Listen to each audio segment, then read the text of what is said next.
Trish and Rob McGregor welcome you to a place where all kinds of phenomena flourish. Voices whisper ancient secrets, signs and symbols are abundant. UFOs, ETs, ghosts, and even the dead move about freely. Here we meet authors, researchers, and investigators of the mysterious, the strange, and of the inexplicable anomalies that surround us.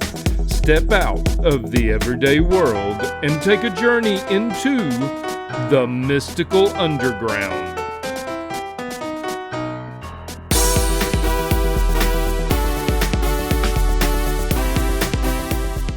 Welcome to the Mystical Underground. Thank you for joining us. This is Trish McGregor and Rob McGregor and our producer and tech magician, John Posey.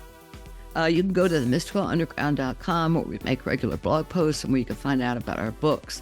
Among them are Phenomena, Harnessing Your Psychic Abilities, The Secrets of Spirit Communication, Sensing the Future, and Aliens in the Backyard. Our latest book is called Mind-Blowing Synchronicities, the latest science, stories, and research. Trish's most recent novel is White Crows, and Rob's most recent novel is called Tulpas. If you're watching us on YouTube, we would appreciate it if you would take a second to click the like, subscribe, and notification buttons so you never miss an episode. If you prefer to listen to the show, it's available wherever you listen to podcasts, so please subscribe there. Also, I should mention, I'm an astrologer, so if you want to have your chart done, write me through themysticalunderground.com and the contact button. Okay, our guest today is Joshua Reichmann. Josh is an Akashic reader, Pleiadian channel, contemplative therapist, and multidisciplinary artist. He has practiced and taught traditional Tibetan Buddha, holographic recapitulation, psychic integration, and healing at temples, spiritual centers, and group retreats for more than 10 years. Josh is the author of The Realized Light of the 12 Dimensions. In it, he presents channeled Pleiadian wisdom on the evolving state of humanity, the 12 spectral dimensions of experience, the Akashic records, as well as the cosmic mechanics of our physical and metaphysical reality. He also explains how to access the higher dimensions through the heart beam to connect to the cosmic heart. Welcome, Josh. yay, you're here. Thank you so much. I know that's a lot to get through. That. Yeah. Some You're big a busy words guy. there, some big words. I got to ask you about holographic recapitulation. That's that sounds What like a is mind that? blower. Yeah. What is holographic? So thank you. First, thank you for having me. Thank you so much. I'm honored. Thanks for the intro. So holographic recapitulation is like you can remember when you're in the womb. Do you have any memory impressions, imprints that came in through your senses? So this is like getting those impressions that rest within the body, and then you can track that through every day, every week, every month leading to now. So it's like a hologram. Wow. It's like a hologram in our mind, right? Our memory, and it's also laced into the somatic body, the nervous system. So recapitulating it is actually bringing it back to the present, because we have all these trauma points, stuck in history, even multiple lives and all that. So it's like cleaning up and getting back to the right here. Okay. How did you get into this work? Like the whole thing, like all of it. Yeah, all of it. I've just been this way since I was little. And then I think, I've had a normal life, like skateboarding and marriages and businesses and eating, and but then this is also just always going. You know how it is. It's like, and then you just start to accept it more and more and more. Yeah. Well, how did your parents react? Well, they're really encouraging. I mean, some of the language and stuff we're talking about right now are not. We're not. They're not the same language that use. But my mother's a yogi, and she's she's an art therapist. So some of it makes a lot of sense, and some of it is shared. I don't think they could change a lot. I'm an Aries. If you want to talk about astrology, I'm a triple. Triple fire sign Aries. Boy. Child, with the it's like you're not going to stop. But so they were like, oh, he's going to do that, and then You ruled, in other words. Yeah. I mean, if for better or worse, you know what I mean. It's got all very well what that's Mhm. like. Yeah. So can you elaborate, Josh, on your history of channeling and the psychic work that you've done? Talk a little bit about that. Yeah, I mean, I was always doing that in my life with people, sort of the way we all do. Sort of, everyone gives each other advice. Everyone has intuitions. Everyone can, to a degree, can see, and through different filters and levels of consciousness and their own, how much they've integrated their own ability to get out of the way and really feel someone else. Everyone does that a little bit, especially now more than ever on the planet. Mhm.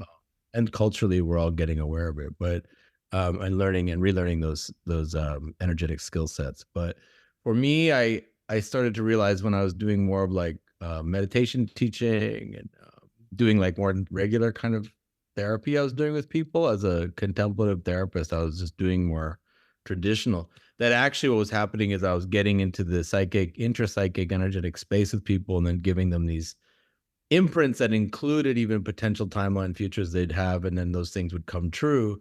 Not that I tell the future, it's more that you're reading the tracks and potentiality of their own mind and energy and where it's headed. So it's sort of like Ah, when you do astrology or right. tarot, you're essentially picking up all the sort of gates and symbols and paths and patterns happening. And it's the speed of thought. It's not like it's not like Right. yeah. So I started doing that, and then I started offering it. And I'm always debating whether it's a profession or it's just a service. I don't know, you know. Did you do it in Costa Rica? I did I did some of that work there. I do it online. For people, I do Akashic record readings, which is a very big, they get a big download that they can unspool and work through over many years, because people will get a reading and go, well, this is almost overwhelming. It's not a regular psychic reading, though I can do those.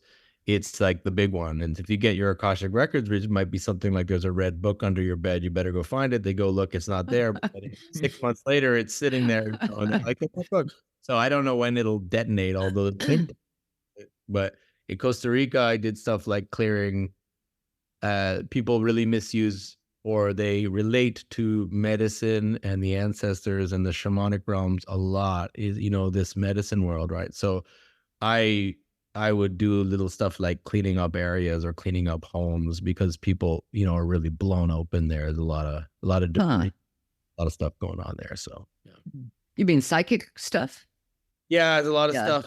Just a lot of, when you do medicine, like ayahuasca, all these things, you work with these beings, these energies, or when people are just living in a certain way, in conjunction with the land or not in harmony with the land, you're getting a lot of the ancestors, the animals, the elements, and a lot of stuff is just is clashing. So I did a little bit of clearing there for people, and obviously myself all the time, because I'm just a person, so I make a mess too. But doing my best to clear up some energy vectors and spaces and portals there. So. So you had a Kundalini awakening experience at some point in your life. Can you talk about that and how that developed? Yeah, thanks. Well, I think it's a process. I think it's different. Some people have a 6-month Kundalini awakening. Everything explodes, like their life falls apart. Their body goes into spasm. That can last 4 to 7 years for some people. Some people That's long. I know people, the process really destroys the normal life cycle, because look, people awaken parts of not trauma is the wrong word. It's just memory, imprint, energy that's locked and stored and sealed in the body that hasn't been addressed and looked at. If you invite the lightning serpent of truth into the body energetically, which is just, we call it God or whatever, you just basically say, I want my consciousness to expand. Well, if you do it and you actually get it rolling, then you're going to have that process begin, and it's on its own time. It doesn't care if you have to take lunch or you got to go to business or you want to have a marriage. It doesn't care. It's you are evolving. So luckily mine, well, it did wreck my life, but it only took, I would say that process was a couple-year process, and now there's residual things that I'm always learning and evolving. But the big one happened, it kind of invites in a different way of life. You're like a battery that just got plugged in, you know? Huh. Is that what led you to Buddhism? No, I had Buddhism before that. I was reading the Dharma books, you know, when I was a teenager, everything from Pema Chodron, and reading all the, you know, some of the big ones when I was a teenager. And so I was like, oh, this is when I look at a dust particle floating in sunlight, and I think the cosmos is that, and that's interdependent with my thinking, and it's all a dance of perception, and that's a little cell within the cosmos, and so is the planet. And oh wait, everything's dancing, and you know, we're at the beginning of anything, including the thought. So I had those, but then when you read the books, you're like, oh, people have made a tradition out of this and a way to go, wait a minute, this is happening, and it means you're locked in delusion, you're living in a dream, that's samsara. And then I went, oh, this is for me. And then they say, you know, there's a way out. And then I went, right, almost forgot this. I'm supposed to be getting out.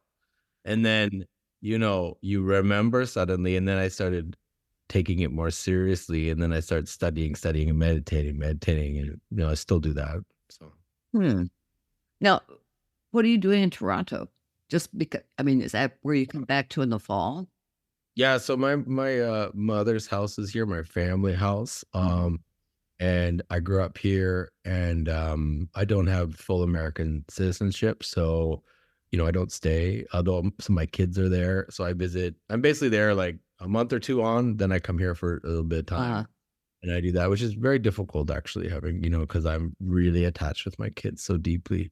But yeah, I come back here and I see friends and stuff, and I get to it. The countryside here is like, I don't know where y'all are at, but for people like us, you need peaceful environment at some point. We're in Florida, South Florida. Okay. Oh yeah, I like Florida. I used to go to Miami, Palm Beach, Dade area. I used to go there a bunch. Yeah, we're west of West Palm Beach, and it's hot. Yeah, it's hot. Yeah, Texas is hot. Yeah.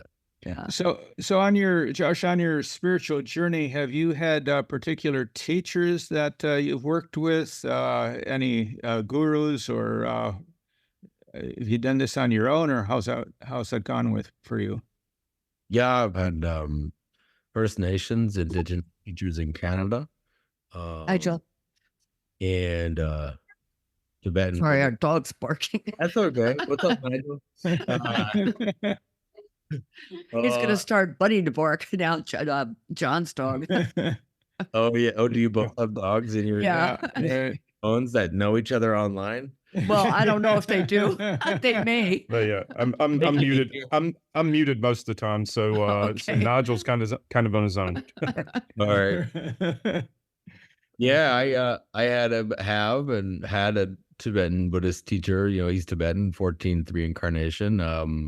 And you know, I don't see him all the time, but I did a concentrated 3 years of stuff there, and that, you know, that was good. And you know, is that in Toronto?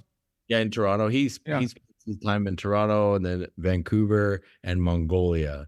Wow.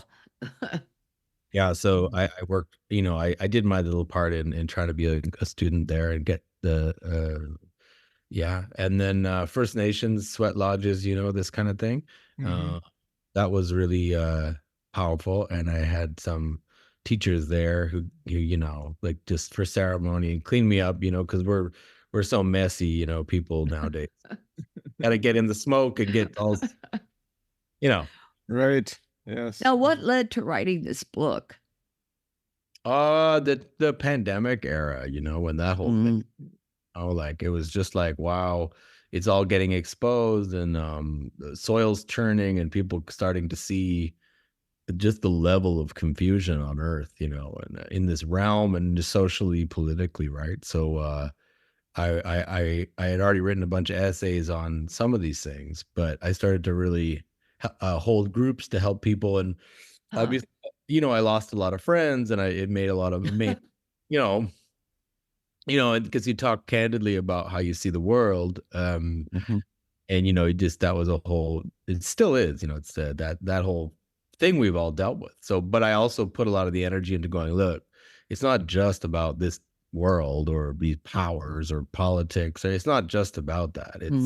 There's a lot of layers going on here. There's a lot of spirits. There's a lot of power. There's a lot of energy. There's a lot of symbol. There's a lot of things we could talk about that'll actually help people have refuge and get out of obsession, because getting worried and mad and furious and angry and scared is not going to liberate any of us. You want to get the bigger picture and then come back to your heart. And so this is like the theme of the book, right? So your book, in a way, reminds me of a book called Flatland, A Romance of Many Dimensions, in that the protagonist in Flatland is living in a two-dimensional world. And he presents the idea to the people that there is a third dimension, and it creates space. It's called space. And you've taken our three-dimension or four-dimension, if you include time, world, and well beyond that into other dimensions. You talk about the 12 dimensions. Can you go into that some? Yeah. How do we know there are 12? That's what I want to know. So 12, we don't have to do 12. It's just for the sake of framing at some point, how far you start to observe how consciousness or bodies expand and nature and form, and you start to observe and at some point you could probably say there's 24 million dimensions. I don't know what you want to do, but if I say start tracking after time, you say, well, once you realize time is relative and is more connected to perception than we think, right? Then you get into the next one, which is like, well, where does intuition, knowing, and consciousness play to its relationship to time? And then you could call that 5. We don't really need to put numbers, but you start going that way. And then from there you go, well, if I'm a conscious perceiver, then why am I singular? Can I not have 2 vantage points if there's so many nodes of time and space? Then you get into 6, and I just brought it to 12, where 12 would almost coming back to the still point where God, or just heart and consciousness is just everything, because so. Well, a lot of people these days are talking about ascension and the fifth dimensional whatever. I mean, does that pertain to what you're talking about also? Yeah. Okay. Fifth dimension's like knowing, psychic powers, knowing, intuition, and the heart space where we get out of fear and lack and me versus you and into the next layer of evolution. Well, what do you see in store for humanity? I mean, it's a mess right now. Yeah, it's going to stay a mess for a while. But, you have these multiple tracks. We've always had this, right? So some people right now are living in, being bombed out, and we're all on our computers now. There's always realities that cohabitate and share. And within yourself or within myself, in the same day, I can stub my toe, or I get a bill, or I worry about someone I love, and I'm in a kind of hell, and then I'm out of it the minute I have a sip of coffee, the sun shines, or my friend calls. So the states of being are always moving, right? You're always changing, and just like, how much can you tolerate? And on Earth, it's the same. So there's going to be more variation coming up, right? So you're going to have more extremes but also so bigger extremes, but also more in betweens as well. So technologically, we're going to move. My reading is we're going to move out of. We're going to have 2 tracks. One is using material science, where you could extract what we're doing now and go, well, what's the extension of that? Okay, so you're using vibration, light, affecting the ions in like the air particles or the air, waves even, which are affecting the air itself, and have technologies, right, that are that refined. You don't even see them. You don't know them. You call it, like right now, EMFs and stuff like that. So you're getting less and less noticeable, more micro, but So you could walk into a room and then all your cells get regenerated, or maybe you get a new bone transplant because they use a holographic bone, and then these little particles come together in that area because they know how to form based on frequency, right? So you're getting into that, and that sounds pretty good maybe to some people, but really you're starting to really work with the material realm. The other tract of humanity is going towards spirit, which is that we don't need anything else. We never did, we never will. And you're going to have those extremes form on Earth too soon, which is people who realize paradise is within their mind and body, who keep looking for it out, and then they're going to go to other planets, and we're going to terraform Mars and all that stuff. For Earth and the world coming up soon, the good guys, people who want peace, this kind of thing, who aren't looking for power or to take, we have helpers. So for instance, there's not going to be nukes that are allowed to fly. That's not going to happen. But there's going to be a lot of almosts, and there's going to be a lot of confusion because we're going to think things are happening because of the media and because of AI and because of deep fakes. We don't know what's happening on screens, right? So it's going to be messy perception time for the next 25 years, basically. Basically, you're talking about Pluto is now in Aquarius for the first time in 248 years. Next year, 2025, both Saturn and Neptune enter Aries. So that's going to be interesting for you because normally that doesn't happen in the same year. It's rare. Yeah. What happens? We'll see. Well, my partner is an astrologer, but I'm so curious. I'm just learning about this stuff. That's a system I don't know much about. So yeah. Yeah, it's the same with me. I didn't know much about astrology when I met Trish many, many years ago. And, I've always been, open to mystical things. But, of course, growing up when I did and in high school, they, really promote very logical thinking. And it seemed like astrology was outside of that. But yet I was open to the possibility. And when I met Trish, she just asked me my birth time and place and details. And it was like, I just met her very soon before, very short time before that. And suddenly she starts talking about me as if she's known me all my life, So it's kind of I had to know if he was worth it, if he was worth the time. Yeah. So. Isn't it amazing? It's incredible. I'm having the same experience with my partner where it's just like suddenly so many things are clicking that I used to just really be bewildered or blame myself about, right? And then you get this info and it's like, well, that's because you're this. You got Leo rising, you got Leo setting up a triple fire. It's like, well, yeah, you're gonna be burning it all the time, all day, every day, in my case. And and then there's other obviously different houses that do different things. But yeah. But for Aries, it's going to be really interesting in 2025 because Neptune is really going to, once it goes into Aries, that's really going to heighten your spirituality. That's what she was saying. And I'm like, if you're already this guy, I don't know what kind of guy. Uh-oh. Well, we'll see you after your head explodes. I know, I just have to go to a cave or something. I don't know. I tried that already. It doesn't work. You just end up back here wanting to sushi. Yeah. So let's talk about situation with people who are just now entering, the spiritual realms, their spiritual journey, I should say. And maybe they're having out-of-body experiences. Maybe they're having spirit contact, dreams, lucid dreaming.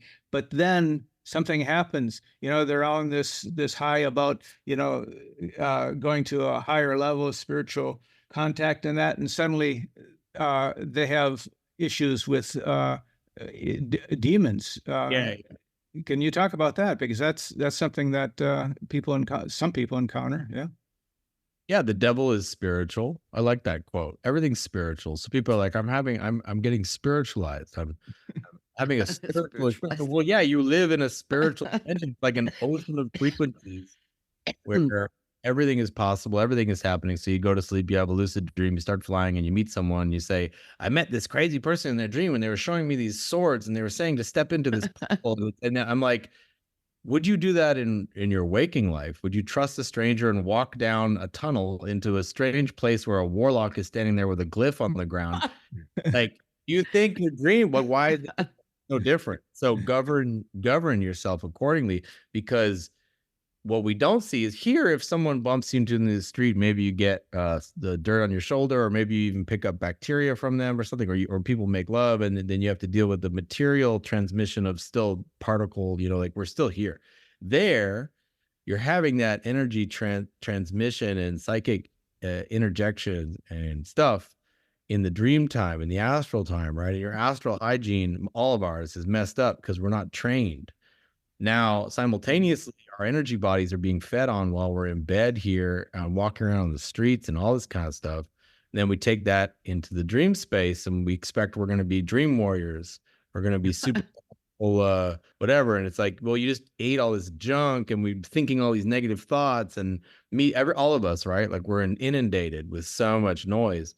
So spiritual hygiene is having, a normal, good heart, which means doing a cleaning all the time, be accountable, let's not lie to ourselves and other people, and no, you can't get away with it in the spirit world. It doesn't matter if you feel okay about it after everyone's forgotten. Your energy body is retaining the vibration of that lack of integrity. So it's a very basic religious tenet, and it's the same for me. I'm not saying I'm above this. I'm a holy man at all. When we mess up, be accountable, clean up that, because it affects your energy body. Your soul is not just a moral thing. It's like an energy body. And that energy body is made of your ability to actually self-love. You can't love yourself if there's a disturbing frequency of lack of self-acceptance that can come from having deceived yourself and others and thinking you can get away with it. God knows everything. We know everything in our hearts. So cleaning that up will prevent things like visitation by beings that love our self-deception. They feed on it. And it is a wild cosmos. It is a predatory cosmos. It is just like the jungle out here. Just because you're in a nice comfy bed, it does not mean anything. And I'm just real quick, I have to make my one completely random music reference. Dream Warriors, one of my favorite songs about Dawkins. But anyways, go ahead. Okay, John, you got it. I mean, it's like Freddy Krueger stuff, right? It's like, remember that? It was a song from that soundtrack. Yeah. Well, oh yeah. Dream Warrior. That's the one. I want to dream no more. Yeah, that's the one. Right. Josh sings. I don't know. I had a question. Where'd it go? It just flew out of my head. Well, let me ask then. Let's talk a little bit about the Pleiadians. That was my question about ETs. Yeah, and your channeling. Are they physical beings? Are they light beings? Are they both? Well, how do you perceive them? Yeah, awesome. The way I perceive them is like the speed of thought. They have these energy bodies, kind of like blue, glowing, angelic bodies, but their bodies are less perceptible to us. They don't need to have that sort of star-shaped arms, legs, head, torso, body. They had bodies. All things have many sentient beings, especially humanoid, were hominid and evolved the way we're evolving, meaning they came from, now gets into a big thing about, did we just come from amoebas and then we crawled up onto the sludge? It's not that simple, right? Humans are angelic by nature. We're not just monkeys. We're something else. But evolution is true, right? There's complex organisms. We're always evolving. And so they evolved, and they had a different tract of evolution because of the speed of how light and frequency in their galaxy works. So their conscious evolution was faster. So they got into this light body 5D thing faster than we're doing it. We actually keep forgetting, falling asleep, or getting tampered with here on Earth, because we're sort of like, we just don't know. We're just, we're very special, beautiful things, humans. But as a result, we're sort of pets, food, playthings, or protected. And because we're just waking up, right? Again, we've been awake before, by the way, but it's happening again. So they are like these energy beings, lovely, joy-filled, helpful, sort of like what we would be like if you eliminated all the fear and lack in your nervous system and you knew everything was going to be okay forever, you would just encourage others and you'd be in a great mood. So people, how do animals fit into this whole picture? Like pets, cats, dogs, turtles, whatever. Yeah, I mean, they have extreme psychic capacities, both all animals, every single animal. They feel disappointment, attachment, loss, love, joy, play. Animals they have a huge range. Obviously, we know that, right? And they also don't determine spiritual energy the same way we do. Animals have the ability to choose and direction, but it's largely governed by instinct and by their spirit. Their spirit is innocent. Humans have this extra faculty of language, right, and symbol, and so we determine the way we steer our energy through thought. And that is very different than an animal's thought. An animal's thought is more like an impression, a feeling, And so with us, though, conceptual thought is very, very powerful. We're energy determiners. We determine whatever we want, but we're not very good at it, but we can do that.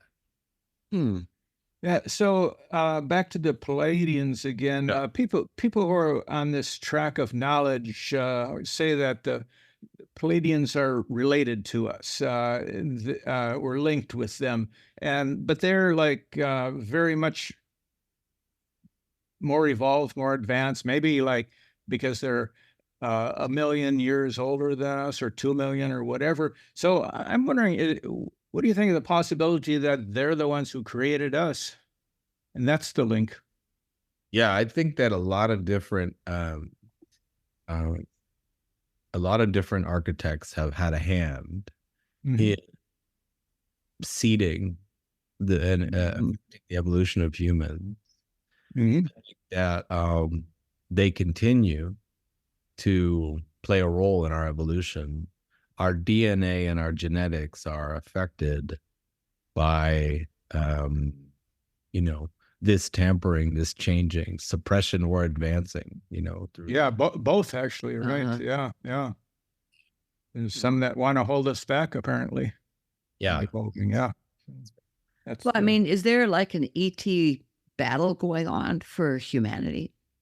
I've heard that before. I mean, yeah, you just look up in your sky and imagine gigantic ships and human helicopters and stargates and portals and a giant circus of activity going on all the way out to the solar system, and down below as everyone's just watching TV and yeah, interesting. You were having these thoughts and these visions about this cosmic war going on when you were a child, right? In dreams and in your imagination, visualizations. I was, yeah. So you were living like in two worlds then. Yeah. Now, are your kids, are they on similar tracks to you? I don't know. Interesting. Because sometimes it does run in families, I found. Yeah. How about you guys? Do you have these experiences with this stuff? We have our share. Yeah. Yeah. I mean, mostly for me, a lot happens through synchronicity. Yeah. Yeah. So I mean, that's a lot of that, and some for me through my dreams too, and contact with spirit beings that way. Plus, we have a daughter who she just finished driving across the country from Florida to Washington State to work with whales. So on the way, she stopped in Roswell, and she sent me some pictures of, the exhibits and stuff. And so I posted a couple of things online, and a friend of mine that I went to college with said, "Hey, she's really your kid, Trish, with all this alien stuff." Yeah, it does. It does run family. Yeah. For sure. Yeah. There is that. Like we've said before on the podcast, synchronicity is related to aliens, and UFOs or UAPs have had so many of those. Like taking a drive from Stewart, Florida, which is further north of Palm Beach County, and coming back, we hit the town of Jupiter, and what do we see? Like 7 or 8 red crafts, or they're like lights in the sky in a formation. They were moving unusually. Right, and we stopped and pulled off into a park and saw them. And yeah, and there's a guy in there on the phone, frantic with his wife or his girlfriend. You're not going to believe what I just saw. There are UFOs in the sky. Rob and I are sitting here. Uh-oh. Yeah, he is this big, tough biker on his Harley, and he was freaking out about the aliens in the sky. Yeah. Yeah. So we have experiences like that. Yeah, and something that Josh said just a few minutes or a couple of minutes ago about looking up in the night sky, I really believe that is. I really believe that's a big disconnect for a lot of people. The people that are just sitting and watching their TV at night is just the light pollution and stuff. A lot of people don't ever really see the night sky. Certainly not in its entirety. Yeah, if you're in the city, it's you may see a few stars, but if you get out in the countryside, it's amazing. Yeah, like in Washington State, where Megan was, the sky was just incredible. We're talking to a Canadian, so probably probably has seen a lot more of the night sky than a lot of people in the Southeast US have. Yeah, right. It's amazing being up. I mean, you get. I remember being in an area called Muskoka, which is like, it's like where people go to on their summers, and it's a giant lake, and there's no light pollution, there's nothing. And the Northern Lights had their thing, and there was a Northern Lights and then a meteor shower all in one summer. Oh, wow. Little kid, and just like, you're inside that starlight magic that you get your place on earth laying on the dock outside, right? We've had these experiences, right, where you realize you're on the planet and a little, and then you really get it. Even though you drive around, you see the moon every night, do you ever remember what that is? Like, what strength that is? Like, it's good for us. It's humbling and really kind of helps put things in perspective, I think. Now, I don't see it on a regular basis, but when I have been in an area where I could, it does. It puts things into perspective. Just that we are just a small piece of a much bigger thing. Unimaginably small. Yeah. So, grains of sand, maybe even smaller. Probably really small than that. But dust. Yeah. So one of the things that you write about, Josh, is the cosmic Christ, but you're also involved in Buddhism. So I'm wondering how the cosmic Christ relates to the Buddhist enlightenment path. Yeah, I mean, I had my experience with salvation in my life in a very traditional way. I mean, I didn't expect that to happen. I didn't believe and have any of those things, but when I reached out, I was met by, in my pain, which is what Christ does, right? For people who genuinely have that happen, it's only in the absolute bottom and desperation that when we legitimately renounce our ego and our self, and we just give up, that Christ enters our heart. Now, I, don't think that the Mesopotamian or, Abrahamic books have canonized the real energy and what that really is properly. Like, I'm not a Christian in that sense, right? But I am a Christian in the sense that I believe I can pray to Christ, and there's a personal, immediate, warm, completely forgiving Savior of my heart, of humanity forever, Alpha and Omega. And I don't actually think that's different than what people say when they relate to the Buddha or the Buddhas, because there's different aspects of compassion. Just like the apostles in early proper Orthodox Christianity are actually canonized because they are aspects of different parts of our minds and parts of life and parts of forgiveness and parts of compassion. Christianity is actually quite mystical and actually very much like that in its proper church canon. So obviously I just don't really care about the religious piece as much as recognize energy and the energy of love. And then that love is within our hearts. It's not anywhere else. But there is a being that emerges. There is a super being. I believe it's part of us. but I believe we are part of everything, right? Because that's the Dharma. So for me, on a mundane, basic level, when I pray to God, I don't think I'm God, though there's no separation between me and God in the end, right? Yeah. Interesting. So tell us how music and film play into your spiritual practice. I mean, it's just art, being being creative. It's like, if I don't do it, then something's wrong in my life. Film is really hard because film is a business. You got to work with a lot of people. It's not just art like painting or making a song on guitar. It's saying you're making art, but then you're actually starting a business and you're actually fighting for funding, and then you're rewriting scripts with multiple people, and then you have to shoot and use technology, and it's not, I don't know what it is. It's its own thing, but you have a story you want to tell, and it's still a good way to do that, so. So you've worked with film crews? Yeah. Oh yeah. I directed a film, and I made a bunch of pretty big budget music videos, and those are like small film crews. So that's it's kind of addicting actually to get into that position and to get it all going, and you arrive, for the day or 2 days, and then you got to do it, and everything matters, every single thing, and then that's it. So it's a fun project. Did you find writing a book easier or more difficult? No, writing a book didn't make any sense to me. I don't really understand. I don't know. You guys have written books. I have no idea. I just write stuff, and then I kind of put it all together at the end and went like, it's something. And then I gave it in, and then they went, the person, amazing, Richard Grossner, was really cool, who runs was acquisitions for Intertraditions for a time. And he was like, there's something really real here, and it's going to need work. Edit it. I don't understand. I write little things easily, but a book, wow. So did you edit it, or did he? No, the publisher edited. They had a whole team. So it's got a lot of love. It's a very dense, very complicated book, right? It's philosophy, it's metaphysics, so it's a kind of book that people can read for a lifetime. It's not. Yeah, it's not a beginner's book. No, it's dense.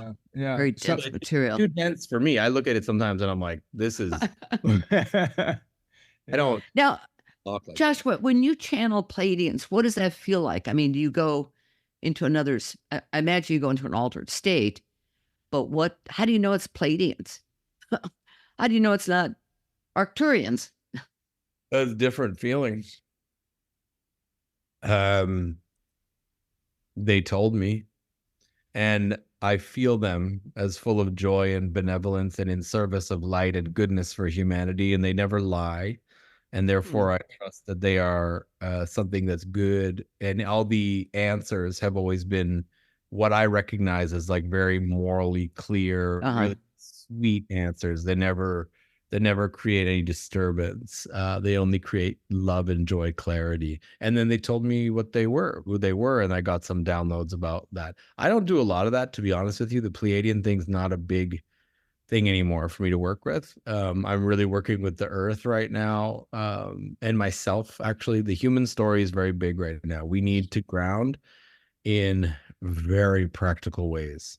That's like the medicine right now is like, all the magic in the world is not, in the cosmos is not going to save us. It's all there, all the dimensions, all the spirits, all there. But how we govern our mind day to day, moment to moment, it's, as my teachers say, and this is how I'm living right now, is we've got to slow it down. You got to slow down. You got to slow down. Well, in what sense? I mean, in terms of decisions, how you think, or what? Yeah, this rush to judge and rush to make hasty, excited, or fear-based decisions. We're being pushed around a lot in this era, and sovereignty will come from creating spaciousness. That's the message that's come for me. Excuse me. Is like, that's the message, is like, come back to your central core, to your body, to your day, and we don't have to do so much. We don't have to figure it all out. We have to look at everything like a dream and bring love to it. And this medicine's like the earth medicine, right? It's like humans have a role on earth. We may have a role in the cosmos. We do. And there's lots to say about it, but that's just what the message has been. for me lately.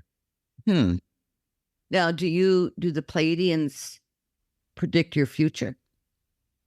No, you can ask the Pleiadians any question and they'll give it would be something like, will I have a good future? It wouldn't be, what is the future? Yeah, okay.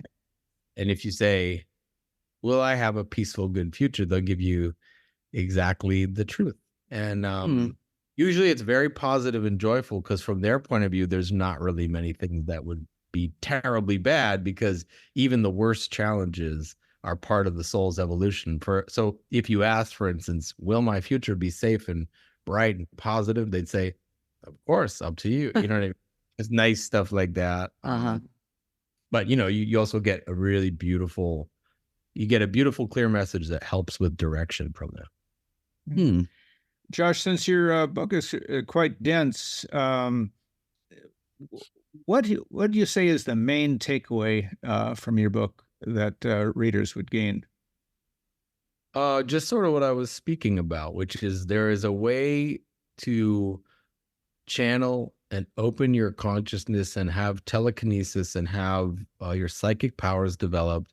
And it's through a few basic things. It's your own heart, sovereignty, body process healing.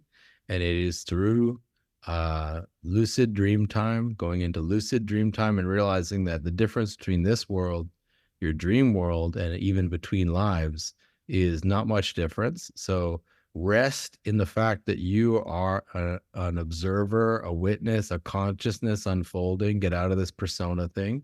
The more you rest there, the more you start to click in there. You get this light kind of goes on. That's the development of your eternal soul coming online. Now, that is the cosmic message from all the advanced beings, right? It's never too late to start. If you do it on your deathbed or you get that message on your deathbed, that's cool, but you're going to do another round.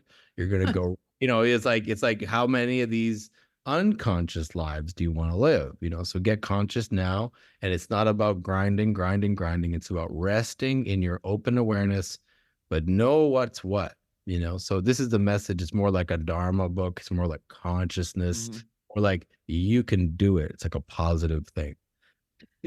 Now, Go ahead, Trish. Okay, I was just going to say, you're involved in Buddhism. Do you think we need dozens or hundreds of lives to advance, or can we do it without having to come back over and over and over again? Yeah, you could do it in 3 years. You could do it in 3 lifetimes. You could do it in 1 lifetime. But the amount of work, it's just like if I said to either you now or you said to me, like, okay, I want you to run a marathon blindfolded and I want you to learn how to juggle while you do it. You've never done any of those things before, but I know you could do it. And I said, and you got to start today while you have to raise your kids, eat, make a living, and get in traffic. I'd say it's possible, but you'd say, well, I would need. What would you say? You'd say, I need 3 lifetimes to learn that. And I'd say, yeah, it's about right. It's like, to sit and get your thoughts to stop dictating unconscious, meaning like involuntary thoughts, impressions and energies, to stop bullying us, to harness that and see through reality, that it's a delusion, it's an illusion, it's a hologram. To really see that, not just what I just said. That's just thinking it's interesting intellectually, but know it. Like Matrix, to know it, and with your mind, with your body, with your sight, with your senses, that could take eons. Because everyone here, this is the sad part, no one likes this, but how many billions of humans are on Earth, and they're all at very different stages of evolution. I'm sorry, but there's no egalitarian spirituality. We're all different, right? We know it. Now we're all divine sparks of God, and we're equal. We're all the same at our heart, exactly the same. But in terms of recognition and realization, everyone is at a different phase. Do we choose our own lives, the circumstances? Yeah, there's a bit of, well, the way I see it, and maybe some people see it differently. I tend to see it where there's karma, which is like the unconscious process, like cause and effect is right. And then there's your consciousness having the ability, your sort of eternal witness eye, the one between lives, right? Your soul having the ability to direct. Now, that's what I just said a minute ago about what you want to learn to do. Because if we don't have, our soul is not lit up, right, with the fire of self-awareness and the fire of God, that's whatever you want to call it, then we're going to be blown like a feather in the wind between lives by our karma, by our habits. So tell me this. What happens in between lives? What is the afterlife like? I mean, are there cafes? Is there art? Because, I mean, what do you do? And you start practicing now. I mean, you realize that when you're dreaming, that's the training ground, right? So how often can you lucid dream? How often do you know you're dreaming? How often do you meditate, or how often do you open your heart in a dream? How often, when you lucid dream, do you say, I'm lucid dreaming, and all dreams are produced by my mind and by these realms, these dimensions that are created by collective minds? And you realize that's what samsara, or reality, is. So when you die, you just, first of all, you got to go through the trauma of losing your body, which is a big deal. You have to dissolve, your whole body has to go. If you've ever died alive, it's like we hold on a lot, right? We're really holding on. And for most people, it's very hard to let go of the addiction to this body. Once you get out of that, then you're basically in a big, wild, lucid dream, right? And then it's like, did you train? Did you train to go, this is a lucid dream. I can choose to rebirth. I know what's going on here. I'm looking for a body because this is not comfortable. I'm looking for safety, or God help me, depending on your metaphysics, because there's a lot of problems out there. Start to determine what you want to do. But for some of us, they go, I saw a big white light and my ancestors and family came and they gave me a big hug, and I saw my family dog and we were in a field. And, I'm not saying that doesn't happen. It does. It's part of the process, because you realize you're loved, but the process continues, Can I ask something real quick, right? Sure, there? I know I just kind of randomly jump in, but and you brought up Christianity earlier, which I was raised in that within that dogma, and so and I hate kind of was wrestling with whether to even ask this question, and because it's kind of negative, but at the same time, and maybe too simplistic, but is there, but when we have guests on talking about transcending and evolution is certainly a word that's brought up, used to describe the process, and taking multiple lifetimes and so the reason I brought up Christianity, there's definitely a term that's used quite a bit, especially in the Southern United States and Church of Christ Baptist Church, about backsliding. So so over multiple lives, can you de-evolve and then re-evolve, or is it, or once you've built that block, do you usually, is that foundation just there, or you can lose it, you can fall through it or whatever? My Lama said that we take these bodhisattva vows, right? Like you're trying to become a saint. Let's just say, you can use Christian terminology, same thing. You're like, I want to help everyone. I want to help everyone even more than that. I want to help myself. I want to help every single sentient being in the cosmos more than even I'm the last on the boat. This is very Christ-like, this is bodhisattva vow. It's very similar. Like, who cares about the cultures? It's just this way of dedicating your life across lives through compassion, because you see that everyone's suffering and going through these cycles, right? We all are. Now, he said, of course, even a Lama could end up getting drunk and being a mess and lying and, hitting someone with his car and not telling someone about it, or even worse. And so what happens with his karma? Well, he was embodied, he was a determiner with cause and effect based choice making, because he was a sovereign being. So it doesn't matter that maybe he had 15 lives before that of like just helping people and living in a beautiful shack. But once that Lama was reincarnated and he thought he had enough energy and steam to get into a big bad city in the 21st century, and someone offered him drugs, Like, we are subject to the temptations, as the Christians know well, and this is why we have to be so careful, because we are sovereign energy determiners. Now, I will say this. There's certain levels of stabilization we can have that it's less detrimental to us to make those mistakes, because we can clean up that karma way quicker because we know how. We're going to do the right thing after. We're going to make amends. That's what I said at the beginning.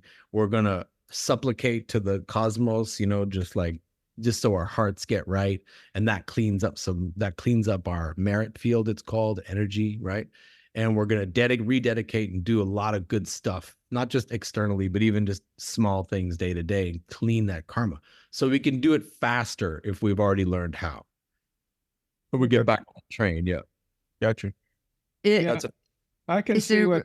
Oh, yeah, I can see what John is saying about the question of possible de-evolution. I mean, in the everyday world, we see a lot of conflict going on, a lot of dualism, and it seems like there might be some entities that are seeding some of this backward motion that we seem to be going through. But at the same time, there's a great awareness that at a deeper level, at a soul level, that we're all interconnected, and that there is a great shift going on that's affecting many millions of people. You don't hear much about it in the everyday world, though, but it's there. I wonder if you could talk a little bit about that. Yeah, that's definitely happening. There's millions waking up. It's super weird for a lot of people. They don't know what's happening, but they're starting to question their relationships. They're starting to question work. And the astrologists would say a lot about what, the whole Aquarian era. It's like we shifted out of the Piscean era, totally different orientation. So, but just from a more grand psychic point of view about what's happening on Earth with the ascension process and all this, is that the light has changed on Earth. There's been a shift of light, right? The galactic sun is changed. Our light is different, meaning our DNA, our bodies, our cells, our perception is changing. So it doesn't matter whether you read the right book or not. People are holding more consciousness, right? So as a result, consciousness is like fire. It's going to burn through the shadows and ignorance, right? So people are going to have that, whether they're the most conservative religious person or they're just a whatever Wall Street guy or girl, and they have these visions of realities that they don't even question. It's going to start blowing open because of how they feel, and they're going to feel different, and they're not going to like it, so they're dying in some ways. It's a mass ego death. It's a collective Kundalini awakening. Yes, there are beings that are slowing that process because they want us to become cyborgs, and they want to eat a lot of the energy that's coming off of this. It's like sprinkling off of us all this energy, and they feed off it. So there's lots of players at the table, right? Yeah. You just got to you determine where you fit in, and we can't do that much individually. We can do little things. No one's the big savior. Everyone, like, we're not in the era of the guru. Right. We are little tiny, we're just people. We're humans. Actually, we talked about earlier, we're just little, like, antennas popping off the earth. we're real small. And so that's okay. Like, just do our little part. But yeah, people are waking up en masse, and it is messy. Right. Is there actually, sorry to change the subject, but is there actually a rainbow bridge that everybody talks about, that when your pets die, they go to the rainbow bridge? What is that? It's funny. I had a dream 2 nights ago of a dog we have in this house here, a golden retriever. We have a golden too. Oh, wow. That's Nigel. I always grew up with golden retrievers, and this one I think is getting very old, so he's starting to enter my dreams. And he was running over these pebbles and all these beautiful stones, and I was watching him run so free with all these other dogs, like a dog pack. And he was like, when dogs run at like that, the super speed they do, and you're like, wow, and they just fly over things. Hardly touching the ground, Yeah. Right. And I was watching him, and I that felt like the golden bridge, because he's maybe very old, so he's going to doggy heaven soon. Yeah. I asked because in the past year, we've lost a dog, a cat, and 2 cats, actually. And so, you always, people send you cards, they're in the rainbow bridge. And I'm thinking, well, why aren't they talking to me? You know, how come I can't see them? Got to put them to work. Yeah. How? Well, what would they want to? All deceased beings leave an imprint in connection to their family, and they want to be put to work. They want a job because we all want jobs. That's actually the truth of the cosmos. We all want jobs. And so a dog and a cat is the same. They want offerings, sure, but we always do that because we feel guilty or sad. We go like, "Here's your favorite, thing." Yeah. That's nice, but what they would really like is like whatever your dog or cat's name is. Like, can you tell me if there's someone at the door? You know what I mean? Then you might get a hint somehow because they're gonna. Yeah, they like that. They love. Same with our family members that have passed. They love jobs. Okay, I'm going to start assigning tasks. Totally. People like to be useful, especially spirits when they're not so selfish anymore. They're like, "What can I do? Let me help you." Okay. Josh, I think we've come to the end of our hour. Oh, this has been so great. We got to have you on again, Josh. Yeah, anytime. It's really fun. I could talk to you for hours. Yeah, it's great talking to you. Thank you. Appreciate John, when is this episode going up? It will be, I believe, 2 weeks from today, because I think next weekend is Star Power. I have to finish it first. Yeah, but it is the end of the month next. Okay. So it'd be 2 weeks from today. Okay, great talking to you, Josh. And I'll send you the link, John. Josh. Oh, God. 2 J's. Okay, take care. Have a good Sunday. You too. Thanks all. Yeah. Thank you. Take care. Bye now. Thanks for joining the Mystical Underground. Visit www.themysticalunderground.com for the latest blog post and book info. Subscribe to the podcast on Apple Podcasts, Spotify, Stitcher, Google Podcasts, or your favorite podcast app. Listen to the podcast at podcast.themysticalunderground.com. Follow Trish and Rob on Instagram at Trish and Rob McGregor. Follow us on Twitter at The Mystic Cast. Send email to podcast@themysticalunderground.com. And until next week, thank you for listening and stay mystical.